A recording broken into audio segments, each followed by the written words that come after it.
Final look মাছের।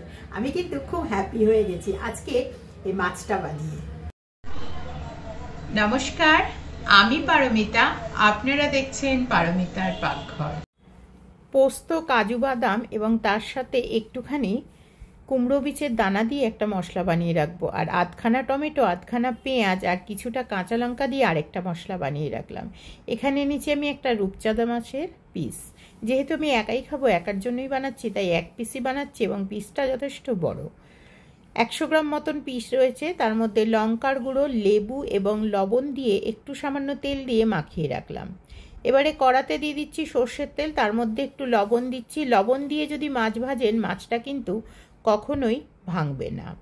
এরকম ছোট ছোট টিপস ও ট্রিক্স কিন্তু আমি আমার চ্যানেলে দিয়েই থাকি। আপনারা আমার চ্যানেলটিকে সাবস্ক্রাইব করে বেল আইকনটা বাজিয়ে রাখবেন, কারণ যখনই আমি নতুন রেসিপি দেব আপনাদের কাছে পৌঁছে যাবে আমার চ্যানেলের ইনস্ট্যান্ট নোটিফিকেশানটা। মাছটা বেশ ভালো করে ভেজে নেবার পরে সেই একই তেল কিন্তু আমি রেখে দিয়েছি এবং সেই তেলের মধ্যে আমি কিছুটা গরম মশলা এবং তারপরে আদা ও রসুনের পেস্ট আমি দিয়ে দিলাম। আদা রসুনের পেস্ট এবং গরম মশলা খুব ভালো করে ভাজতে হবে।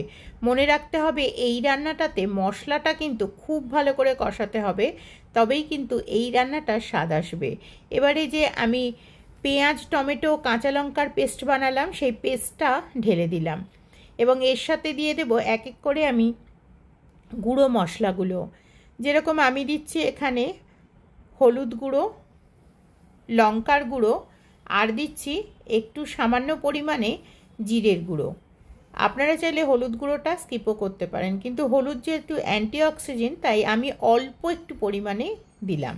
যতক্ষণ মশলাটা কষাচ্ছে ততক্ষণ অবধি আমি 1 চামচ বেসন, তার সঙ্গে 2 চামচ দই দিয়ে একটা ক্রিম মতন একেবারে ক্রিমি টেক্সচারের একটা মিশ্রণ তৈরি করে নিচ্ছি। এই মিশ্রণটা খুবই গাঢ় হয়ে গেছে, সেজন্য এর মধ্যে আরেকটু জল মিশিয়ে আরেকটু সামান্য পাতলা করে একটা বেশ ঘন মতন মিশ্রণ আমি বানিয়ে নিলাম। এই মিশ্রণটা কিন্তু এই যে গ্রেভিটা বানাচ্ছি এর জন্য খুবই একটি জরুরি উপকরণ, কারণ এই মিশ্রণটার উপরেই নির্ভর করবে এই খাবারের আজকের গুরুত্বটা কী। দেখছেন মশলাটা কত সুন্দর তৈরি হয়ে গেল, তেল প্রায় ছেড়ে যাচ্ছে।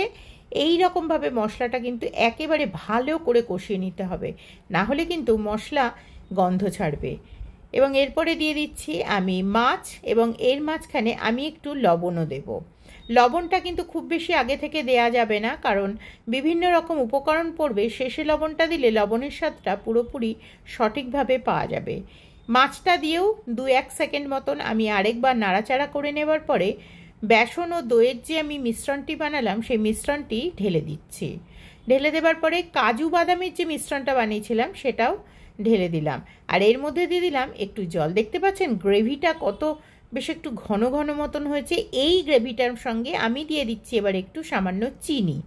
বেশ খানিকটা গ্রেভি তৈরি হয়ে গেছে একটা মাছের জন্য, কিন্তু মনে রাখতে হবে এই গ্রেভিকেই একেবারে শুকনো হয়ে গায়ে লাগাতে হবে।